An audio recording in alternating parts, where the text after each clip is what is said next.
Selama menjabat selama hampir 10 tahun, Jokowi ngapain aja?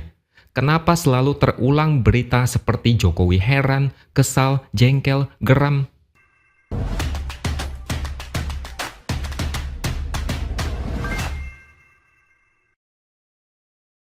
Halo, bertemu lagi dengan saya, X Hardy di Opini Siwer. Akhir-akhir ini banyak judul berita yang sebenarnya ironis, tapi kalau dipikir-pikir lagi, ini lucu. Headline-nya seragam, Jokowi kesal, Jokowi jengkel, Jokowi geram, Jokowi heran, dan lain-lain. Misalnya kalau ada masalah, Jokowi bakal geram karena masalah itu. Geram, jengkel, heran, kesal. Sebenarnya, ini sudah lama menjadi bahan candaan para netizen sejak dulu kala. Tapi baru kali ini saya berpikir, mereka ini mungkin ada benarnya. Selama menjabat selama hampir 10 tahun, Jokowi ngapain aja? Kenapa selalu terulang berita seperti Jokowi heran, kesal, jengkel, geram? Ada beberapa isu yang bakal saya bahas, yang saya kutip dari pemberitaan di media. Jokowi kecewa karena Indonesia masih suka impor barang-barang elektronik. Adalah fakta bahwa produksi perangkat elektronik makin berkembang, tapi Indonesia seolah hanya menjadi market. Ada banyak perangkat dengan teknologi terbaru yang bermunculan setiap saat, tapi sayangnya belum bisa diproduksi langsung di Indonesia. Terpaksa impor. Akibat impor ini, Jokowi bilang Indonesia defisit di sektor ini sebesar lebih dari 30 triliun. Jokowi kecewa karena dari data yang dia peroleh, barang asal Cina yang melakukan uji perangkat ada 3.000-an perangkat, tapi yang dari Indonesia cuma 632 saja. Berikutnya, Jokowi juga kecewa dengan kemampuan Indonesia dalam menarik investasi. Ini terkait dengan Apple. Jokowi bilang dari 320 supplier perangkat Apple di dunia, cuma ada 2 yang berasal dari Indonesia. Filipina ada 17 supplier, Malaysia 19 supplier, Thailand 24 supplier, dan yang paling banyak Vietnam ada 72 supplier. Jokowi heran, GDP Indonesia paling besar se-ASEAN. 46% GDP ASEAN ada di Indonesia, tapi supplier produk Apple cuma ada 2. Jokowi cuma bisa prihatin soal ini. Prihatin, mungkin kesal, heran, dan geram. Mungkin kalian juga punya pertanyaan yang sama. Jokowi sering begini, kesal, heran, prihatin, geram, mengeluh. 10 tahun menjabat, ngapain aja? Dari dulu Indonesia juga doyan impor. Industri sulit berkembang karena adanya fakta bahwa impor lebih murah ketimbang produksi sendiri. Ditambah lagi karena regulasi yang berbelit-belit seperti benang kusut. Itu adalah penyakit yang dari dulu sampai sekarang tidak bisa disembuhkan. Presiden sempat membuat Omnibus Law untuk mempermudah investasi dan birokrasi. Tapi nyatanya Jokowi masih mengeluh. Salahnya di mana? Sebagai perbandingan, Apple investasi di Vietnam dengan nilai investasi 256 triliun, sedangkan investasi di Indonesia cuma 1,6 triliun, enggak sampai 1% dari nilai investasi di Vietnam. Microsoft juga baru-baru ini investasi di Indonesia dengan nilai 27,6 triliun. Dan tidak lama kemudian, Microsoft mengumumkan investasi di Malaysia dengan nilai lebih besar, yaitu 35,2 triliun. Ini benar-benar memalukan. Harusnya pemerintah merasa tertampar. Kok bisa negara sebesar Indonesia tapi kesulitan menarik investasi? Kenapa investor lebih memilih negara lain?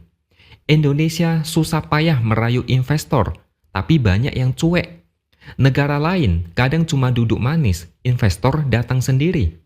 Pemerintah harusnya introspeksi. Ini masalah klasik yang saya yakin mereka sudah tahu masalahnya apa, tapi sampai sekarang tidak pernah ada solusinya. Ujung-ujungnya cuma bisa kesal, geram, marah, dan kecewa. Masalah ini sudah menjalar dari hulu ke hilir.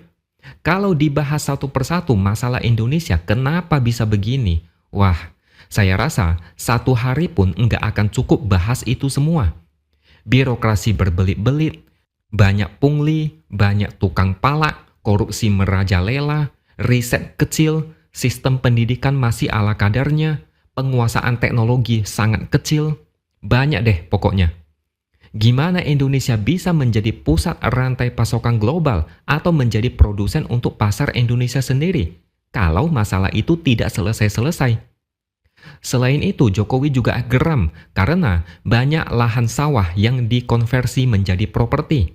Padahal, lahan itu harus dipertahankan pemerintah sebagai pusat produksi pangan. Jokowi juga mengkritik soal anggaran untuk program penurunan angka stunting tidak dipakai sesuai alokasi yang dimaksudkan. Dia pernah ketemu kasus di mana anggaran stunting untuk puskesmas malah dialihkan untuk bikin pagar puskesmas. Jokowi juga kesal dengan banyaknya anggaran yang sering tidak tepat sasaran. Banyak anggaran kebanyakan dipakai untuk kebutuhan rapat. Saya pun ikut bingung dan heran jika seorang presiden bingung dan heran. Seperti yang tadi saya katakan, ini masalah yang sudah ada sejak dulu. Anggaran tidak maksimal sesuai tujuannya, entah itu dialihkan ke tempat lain, dikorupsi, atau dipakai untuk hal-hal yang tidak penting. Itu masalah yang sudah ada sejak dulu. Jokowi pasti tahulah, jadi kenapa masih saja terjadi? Pertanyaan yang bikin banyak orang bingung, selama ini Jokowi sudah melakukan apa untuk mengatasi itu? Jokowi seperti ini seolah mempermalukan diri sendiri. Kalau dia komplain seperti begini, secara tidak langsung dia mengaku dia tidak kompeten. Dia mengaku kalau dia tidak sanggup mengatasi masalah yang bikin dia kesal dan geram. Tidak sanggup memperbanyak investasi, tidak sanggup merayu investor untuk investasi lebih besar, tidak sanggup mengatasi penyalahgunaan anggaran, tidak sanggup mengatasi impor yang masif. Jadinya dia cuma komplain dan geram. Untuk apa? Malah orang-orang ikut kesal. 10 tahun kerja, ngapain aja? Dulu Jokowi selalu optimis Indonesia bisa berjaya, bisa menjadi negara maju tahun 2045. Tapi Jokowi yang komplain seperti ini, seolah dia ikut pesimis negara ini bisa menjadi negara maju. Dan mirisnya, Jokowi mengeluh seperti ini di saat masa jabatannya hampir habis. Dan lebih sedihnya lagi, Jokowi bicara seperti ini ketika demokrasi sedang tidak baik-baik saja akibat Pilpres 2024. Saya rasa kalian juga sedih dengan kondisi negara ini. Kalau pemimpinnya aja heran dan kesal, gimana dengan rakyatnya?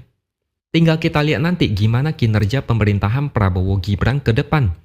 Kalau style dan model kerjanya masih kayak Jokowi, ya sudahlah, tidak ada yang perlu diharapkan. Hasilnya sudah bisa tertebak. Apalagi ada isu kementerian akan ditambah menjadi 40 karena isu bagi-bagi jabatan untuk koalisi gemuk. Belum lagi anggaran 450 triliun untuk program makan siang gratis. Program begini apakah bisa bikin Indonesia jadi produsen global? Bisa jadi pemain rantai pasokan global? Bisa jadi pionir dalam teknologi? Apakah bisa jadi negara yang seksi untuk menarik investor? Silakan kalian renungkan dan jawab sendiri. Oke, sampai di sini dulu opini dari saya. Subscribe channel ini supaya makin berkembang dan jangan lupa tuliskan komentar Anda. Terima kasih sudah menonton dan sampai jumpa lagi di lain kesempatan.